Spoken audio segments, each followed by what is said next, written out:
Hello! Today I am bringing you a book tag because why not? And today I'm going to be doing the Disney book tag, which was created by Katie Tastic, so there'll be a link to that in the description. I wasn't tagged by anyone, so I can do what I like. So yes, there are 10 questions to do with Disney films that have a corresponding question. So let's get started with question 1. The Little Mermaid. A character who is out of their element, or a fish out of water kind of story. And for this I have chosen Clary Frey from The City of Bones. Specifically kind of this one, the more as the series goes on she kind of adapts. But she is really thrown into the Shadowhunter world in this book. All the demons and all the downworlders, she is just kind of thrown in there at the deep end after her mum disappears and she has to fend off a demon. And it's such a good start, and Clary goes through such a lot of development from being this character who is just kind of flailing amongst all this stuff that she's been introduced to. So yes, fish out of water. Definitely Clary, especially in this one. Question 2. Cinderella. A character who goes through a major transformation. For this one I have picked Astrid from the Gone series by Michael Grant.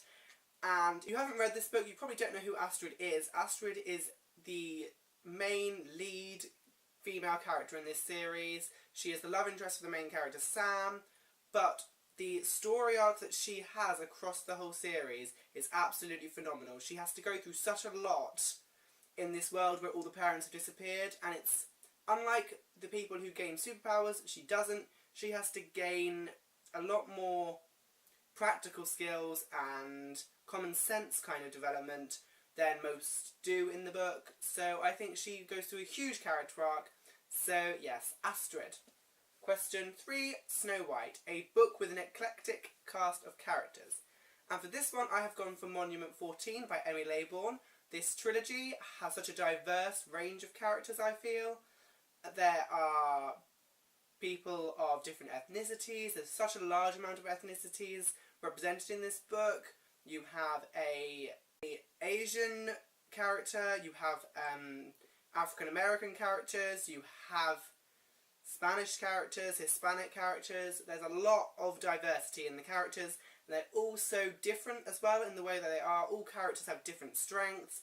So yes, I think it's a very diverse range of characters in this. So yes. Question 4. Sleeping Beauty, a book which put you to sleep. And by no means is this a bad book. It just was a bit slow. So for that reason I'm picking A Feast for Crows by George R.R. Martin.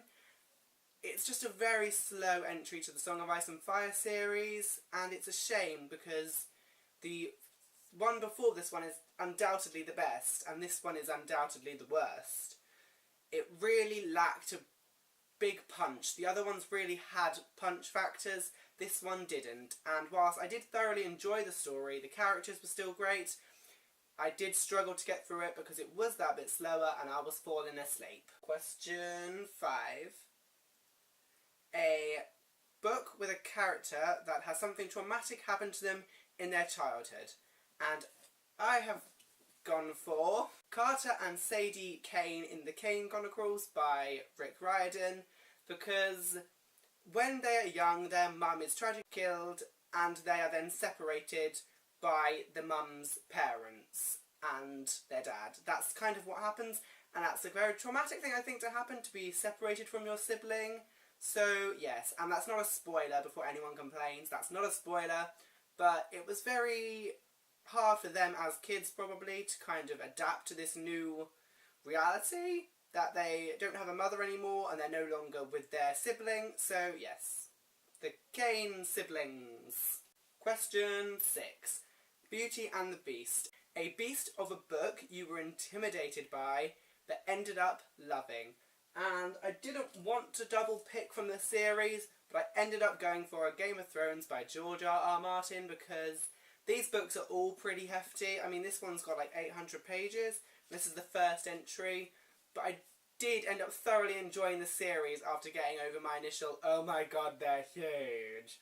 So, yes, The Game of Thrones, Song of Ice and Fire, it was just such a good series. You do really grow to feel for the characters, And the storyline is entertaining, though it's not taking up every ounce of energy in the story. So yes, I did end up loving the series, but they're big books. Question 7. Aladdin. A character that gets their wish granted for better or for worse.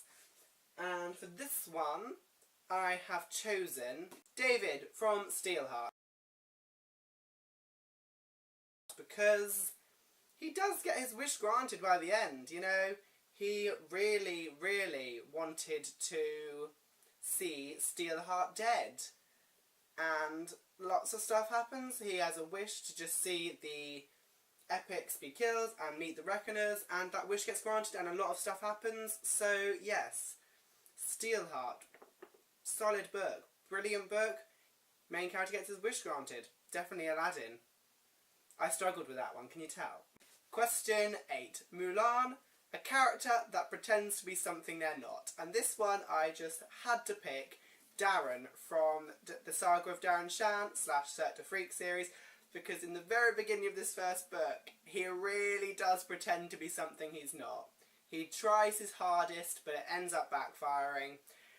And it was just so funny, honestly. Darren is turned into a half vampire at the beginning, and because he doesn't want to become a half vampire, really, he masquerades as a human at the very beginning of the story. And it goes very badly. So yes, he really does try to pretend to be something he's not, but fails miserably. Question 9. Toy Story. A book in which the characters should definitely come to life. Do I need to say more? I would love if this series was real, because can you imagine if all these characters were real? We would have Percy being sassy in real life, and we would have Olympian gods actually existing. That would be absolutely amazing. I am totally on board with this idea. Question 10. Disney's Descendants.